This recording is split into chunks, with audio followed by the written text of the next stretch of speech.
இப்போ சங்கரன் கோயில் பிரியாணி பண்ண போறேன். அது வெறும் தேங்காய் பால் தான், தக்காளிலாம் எதுவுமே கிடையாது.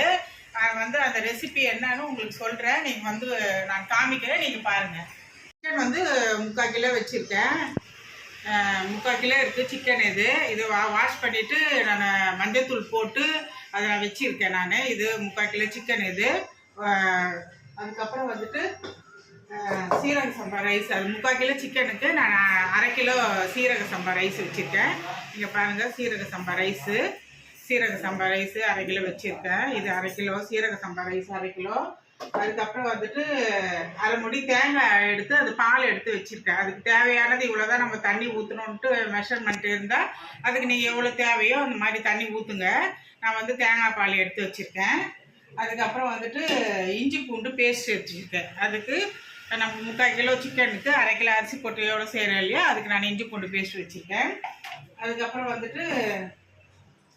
பெரிய வெங்காயம் ஒரு 4 வெங்காயம், அது பெரிய வெங்காயம் அது கட் பண்ணி அது 4 வெங்காயம் வச்சுருக்கேன். அதுக்கப்புறம் புதினா வச்சுருக்கேன். லெமன் ஒரு லெமன் அது கட் பண்ணி வச்சுருக்கேன். ஒரு 7 பச்சை மிளகாய் இருக்குது. ஏன்னா அது நம்ம மிளகாத்தூளே போடுறதில்ல, நம்ம வெறும் அந்த பச்சை மிளகாவோடைய இந்த காரத்தில் தான் அந்த பிரியாணி நம்ம செய்ய போகிறோம். அதனால் 7 பச்சை மிளகாய் இருக்குது, அவ்வளோதான். அதுக்கப்புறம் இதுக்கு தாளிப்பு கொடுக்கறதுக்கு பட்டை, லவங்கம், ஜாதி பத்திரி, கடல் பாசி, ஏலக்காய். இந்த ஏலக்காயை அப்படியே முழுசாக போடக்கூடாது. அது கொஞ்சம் அந்த தோல் எடுத்து இந்த மாதிரி போட்டோம்னா அது உள்ளே நிறைய நல்ல ஃப்ளேவர் நல்லா கிடைக்கும். அதனால் நான் இந்த மாதிரி எடுத்து வச்சுருக்கேன். இதுதான் இப்போ கடாய் வச்சுருக்கேன். அது சூடானோன்னா எண்ணெய் ஊற்றி தாளிப்பு கொடுத்துட்டு நான் என்னன்னு அது உங்களுக்கு நான் தாளிச்சிட்டு உங்களுக்கு சொல்கிறேன். இப்போது அது 3/4 கிலோ கறிக்கு 1/2 கிலோ அரிசிக்கு தேவையானது குக்கர் வச்சுருக்கேன். குக்கர் வச்சுட்டு இப்போ எண்ணெய் ஊற்றுறேன். அது கடலை எண்ணெய் ஊற்றினா தான் நல்லா டேஸ்ட்டு நல்ல ஃப்ளேவர் நல்லா கிடைக்கும். அதனால் கடலை எண்ணெய் ஊற்றுறேன். அது தேவையானதை என்னன்னு பார்த்து அது எவ்வளோன்னு ஊற்றிக்கிங்க. எண்ணெய் காயுது.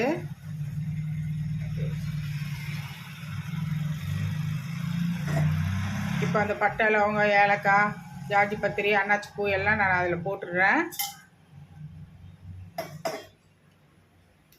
அது நல்லா கொஞ்சம் பொரியணும். பொரிஞ்சு வந்தோடனே இப்போ நம்ம வெங்காயம், பச்சை மிளகாலாம் போடுவோம். அது நல்லா பொரியட்டும்.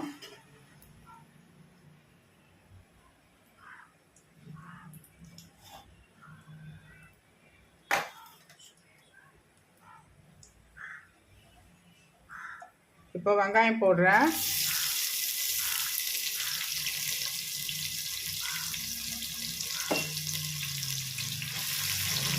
வெங்காயம் போட்டு கொஞ்சம் நல்லா பொன்னிறமா நான் அது கொஞ்சம் கண்ணாடி பதத்துக்கு நல்லா வதக்கணும். வெங்காயம் வதக்கணும்.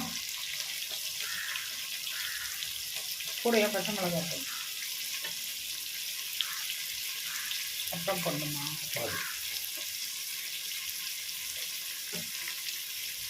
அது நல்லா வெங்காயம் வதக்கணும். நல்லா வதக்கணும்னா நம்ம அதுக்கப்புறம் போடலாம். ஏன்னா தக்காளியெல்லாம் எதுவுமே கிடையாது. உங்களுக்கு நான் தயிர் சொல்லலை. இப்போ தயிர் எடுத்துகிட்டு வந்து வச்சுருக்கேன். இப்போ தயிர் எடுத்துகிட்டு வந்து வச்சுக்கிறேன். இப்போ தேவையானது அது நம்ம பிரியாணிக்கு தயிர் கொஞ்சம் போட்டுக்கலாம். அதுக்கப்புறம் கொஞ்சம் கரம் மசாலா போடணும். அதுக்கப்புறம் பிரியாணி மசாலா போடணும். இதெல்லாம் வீட்டிலே செய்கிறது. பிரியாணி மசாலா, கரம் மசாலா. ஏற்கனவே கரம் மசாலாவுக்கு ஒரு வீடியோ நான் போட்டிருக்கேன். பிரியாணி மசாலா இன்னொன்று போடுறேன். இப்போது கறி போட போகிறோம். இப்போது கறியெல்லாம் கழுவி வாஷ் பண்ணி வச்சுருக்கேன் இல்லையா, அந்த கறியை இப்போ இந்த வதக்கறி எல்லாம் வச்சுருக்கேன். அதில் இப்போ கறி போடுறேன். கறி போட்டு இப்போ ஒரு 10 நிமிஷத்துக்கு அந்த கறியில் இருக்கிற தண்ணியெல்லாம் விட்டு நல்லா வதங்கி வந்தோடனே அதுக்கப்புறம் நம்ம இந்த தேங்காய் பால் தண்ணி வச்சுருக்கோம் இல்லையா, இந்த தேங்காய் பால் தண்ணி எவ்வளோன்ட்டு அரிசி எவ்வளோ வச்சுருக்கீங்களோ நீங்கள் அதுக்கேற்ற மாதிரி அளந்து ஊற்றுங்க. இப்போ கறி நல்லா ஒரு 10 நிமிஷத்துக்கு அந்த பச்சை மிளகாய், அந்த இஞ்சி பூண்டு அந்த ஃப்ளேவர்லேயே நல்லா வதங்கி அந்த காரம் அதில் ஏறணும். இப்போது கறியெல்லாம் நல்லா வதங்கிடுச்சு. இப்போ தயிர் போடுறேன். அதுக்கு எவ்வளோ தேவையோ தயிர் போடுறேன். 3 ஸ்பூன் போடணும். அப்போ தான் அந்த புளிப்புக்கு அது சாதத்துக்கு அந்த டேஸ்ட் நல்லாயிருக்கும். போதும். இப்போ தயிர் போட்டு வதங்கிட்டோன்னா இப்போ கரண்டி போட்டு கொஞ்சம் நல்லா ஒரு 2 நிமிஷம் அந்த தயிரை வதக்குவோம். வதக்கிட்டு பிரியாணி மசாலாவும் கரம் மசாலாவும் அது ஒரு ஸ்பூன் போட்டு எவ்வளோ கலர்ஃபுல்லாக எவ்வளோ நல்லா இருக்குது பாருங்கள். அவ்வளோதான், இதுதான் கலர் ஒயிட்டாக வரும். நம்ம தேங்காய் பால் ஊற்றினா இன்னும் ஒயிட்டாக வரும். இதுதான் சங்கரன் கோயில். மட்டன்ல ஒன்றாலும் நீங்கள் மட்டனை எடுத்து இந்த மாதிரி செய்யலாம். சிக்கன் இருந்தாலும் சிக்கனை வச்சு செய்யலாம். நான் வேறு எந்த தண்ணியும் ஊற்றலை. அங்கே பாருங்க, அந்த கறியில் இருக்கிற வதக்கின தண்ணி அது, அதுக்கப்புறம் அந்த தயிர், அவ்வளோதான். வேறு ஒன்றும் தண்ணியெலாம் நான் எதுவுமே ஊற்றலை. அந்த தண்ணி நல்லா எவ்வளோ விட்டுருக்கு பாருங்கள். அதுக்கேற்ற மாதிரி நீங்கள் அது எவ்வளோ மெஷர்மெண்ட்டோ தண்ணி ஊற்றி நீங்கள் கொதிக்க விடலாம். கரம் மசாலா 1 ஸ்பூன் போடுறேன். பிரியாணி மசாலா 1 ஸ்பூன் போடுறேன்.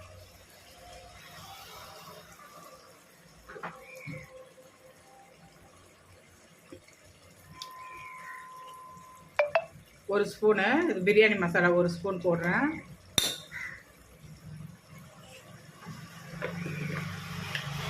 ஒரு ஸ்பூனு கரம் மசாலா 1 ஸ்பூன் போடுறேன்.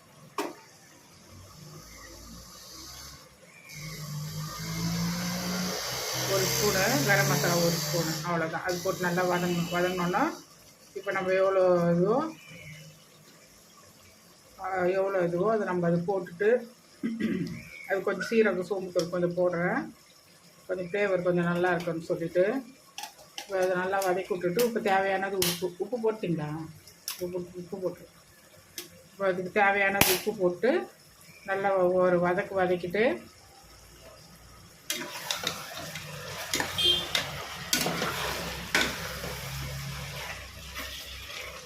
நல்லா கறியை நல்லா வதக்கிட்டு இப்போ தேவையானது உப்பு, அது உப்பு போட்டு விட்டோம்னா உப்பில் அது இன்னும் கறி கொஞ்சம் வெந்ததுன்னா அது இன்னும் கொஞ்சம் தண்ணி விடும். இப்போ நம்ம அது 2 நிமிஷம் வதங்கிட்டு இப்போ வந்து இந்த தேங்காய் பால் அது வந்து எவ்வளோன்ட்டு அளந்து நம்ம ஊற்றிடுவோம். இப்போ அரிசி போட போகிறேன். நல்லா கொதிச்சிச்சு.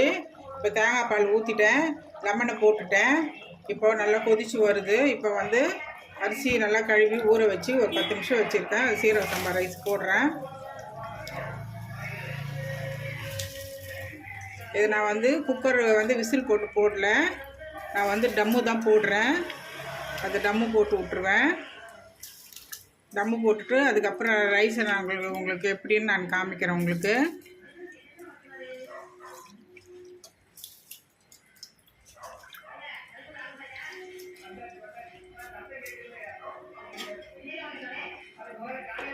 பாருங்கள், இதே கலர் இப்படி தான் இருக்கும். ஒயிட்டு எல்லாமே இந்த கலர் தான்.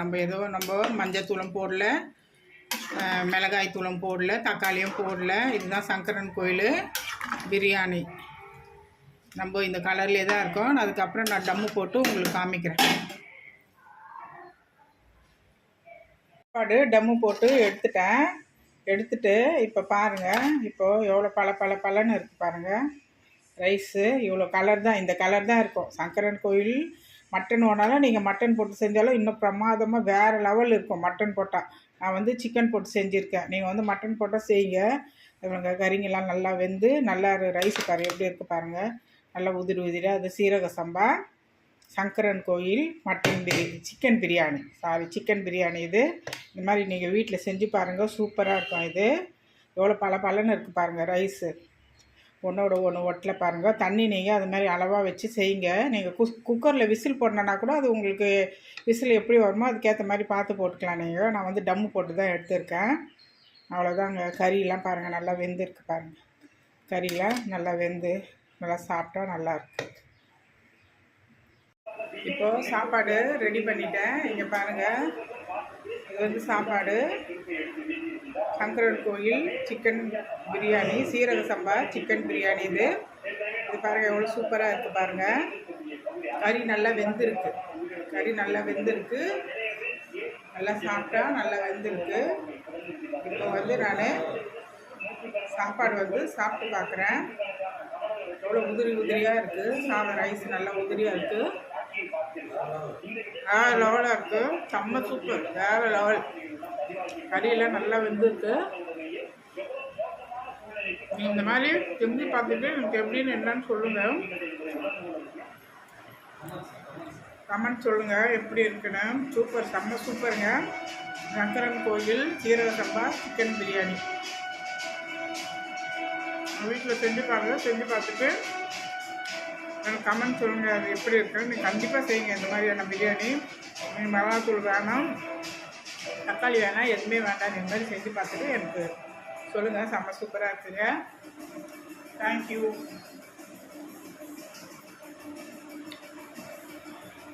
இன்னைக்கு காந்தி ஜெயந்தி நல்வாழ்த்துக்கள். இன்னைக்கு வந்து ஸ்பெஷல் வந்து சங்கரன் கோயில் பிரியாணி நான் பண்ணுறேன்.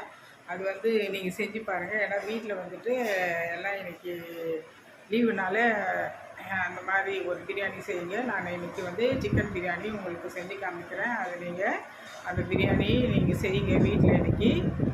தேங்க்யூ.